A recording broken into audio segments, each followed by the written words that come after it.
A peace and order advocacy / concerned citizens group that is one of President Rodrigo Duterte's staunchest allies is up in arms over the heinous rape and stabbing incident that took the lives of 2 women and 3 children while in their sleep in a simple and sleepy town in Bulacan province.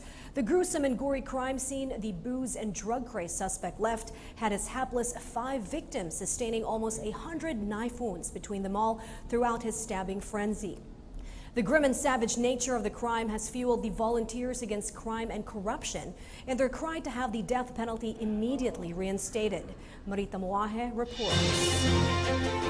Reimpose death penalty. This is the urgent call of the group of Volunteers Against Crime and Corruption in the midst of the rape massacre incident involving a family of 5 inside their home in San Jose del Monte, Bulacan. VACC founding chairman Dante Jimenez says that they are in communication with Dexter Carlos and the other relatives and that they will be given a lawyer and financial help as well. Well, the VACC is now presently coordinating with the husband, Dexter, at we have taken cognizance already of the case dahil nag-touch base na sa amin yung asawa, together of course the mga ibang mga kamag-anak. So, ang VACC is now helping the victims' families, especially yung asawa, at the same time with the local government unit officials and the local police. Jimenez laments of the very slow action of the Congress in reinstating the death penalty, especially that it has been promised by President Rodrigo Duterte. We find it really too slow for Congress to act on our long-time proposal to reimpose the death penalty law.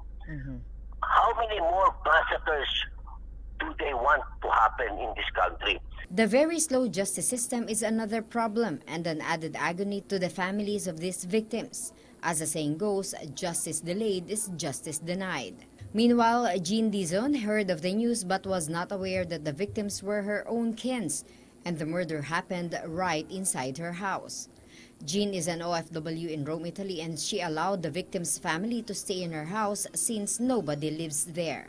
In her FB post, Jean is very angry over what happened and is crying for justice. She is also appealing for help for the possibility of sending home to Davao and Cagayan de Oro the remains of the victims. Sympathies and condolences flooded her FB wall as she calls for the revival of the death penalty. Bulacan Congresswoman Florida Robes issued a statement calling the attention of her colleagues for the reimposition of the death penalty after this incident.